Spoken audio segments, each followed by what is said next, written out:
Well, thank you, everybody. This is going to be a bit of an odd talk because in reality, we do not like to detect viruses. No, and seriously, I mean, all we try to do is to avoid virus detections because for us, this is all about patient safety. So this is the field that I work in. We produce out of a lot of living material, if you will, living cells, medicines for people. And those medicines are sure tested to make sure that there is not a virus in there, because otherwise you have a virus transmission through the medicine into these people. Now, the biggest thing really happens between that bioreactor and that vial at the very bottom. That is in the manufacturing process where we have huge capability deliberately built in to inactivate or remove viruses should they be there. But still, you want to make sure that no virus enters the process even. And that's why we do something that we call adventitious agent testing. So what is that? It was mentioned earlier in the talk by Lonza. It has come from history, and this industry has had a large history, decades of it.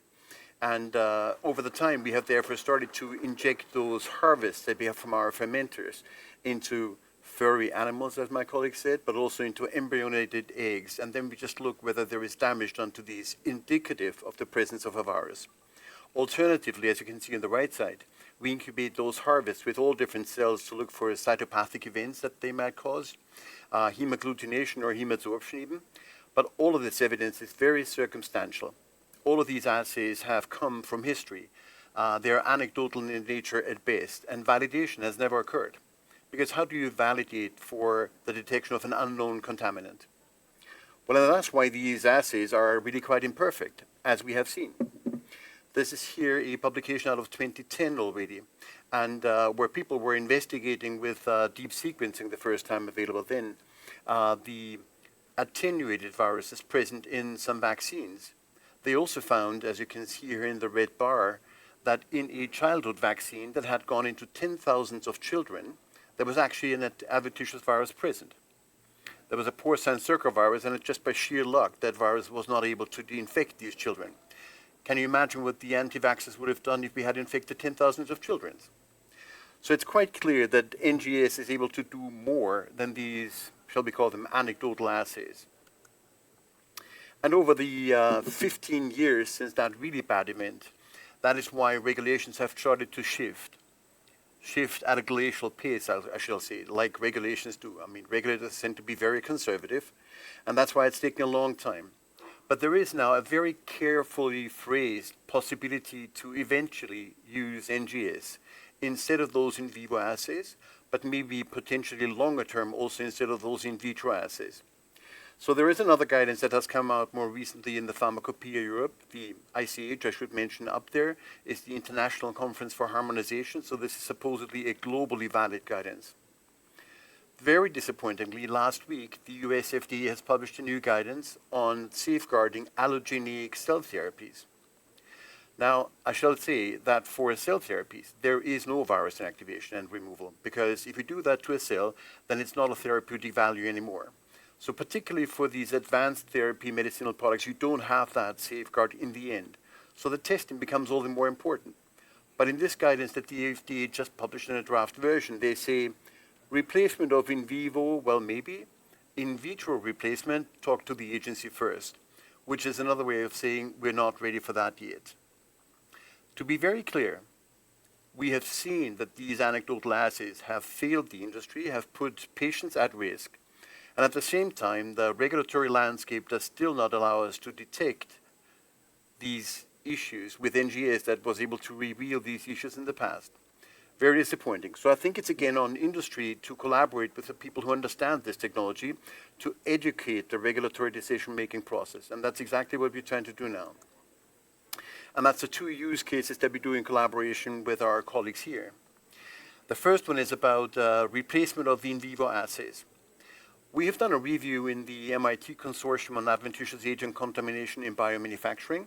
This is a consortium that includes 24 of the largest biopharma manufacturers in the world.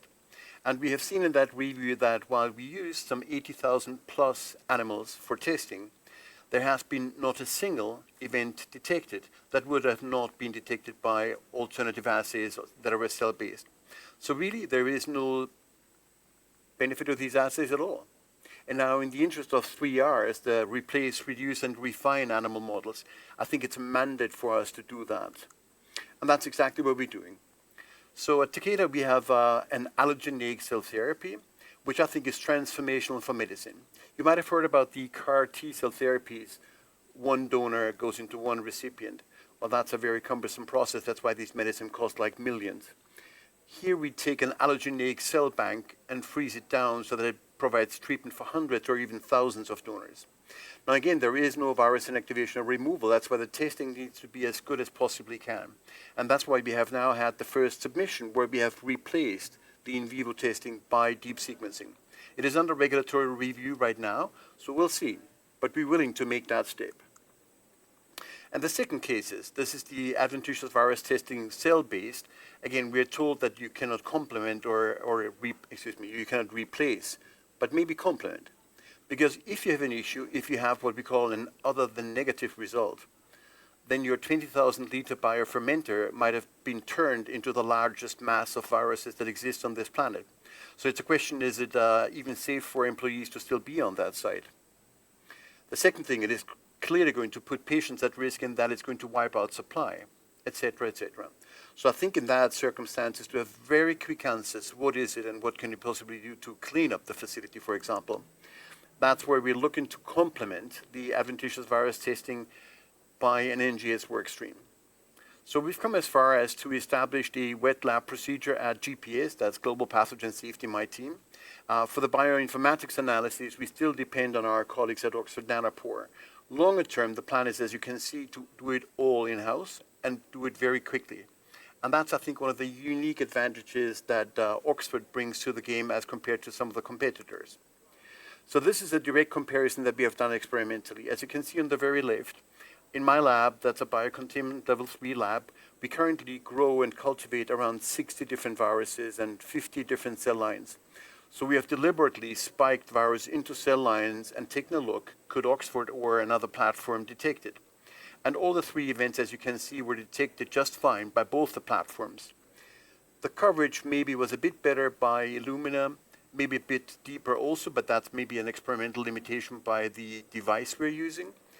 But it was faster than Illumina, and time really is of the essence here.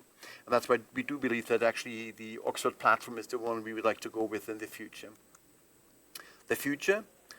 Well, yes, the regulatory feedback has not been very encouraging, but that's not going to frustrate me. I think as an industry, we need to do the right thing for patient safety, and that is to use molecular, totally agnostic detection methods rather than these anecdotes. And that's where we're going. So that's ultimately going to require bring that workstream into a GMP environment, and that's the longer term goal for this collaboration. In the interest of time, that's where I'm closing. Thank you very much.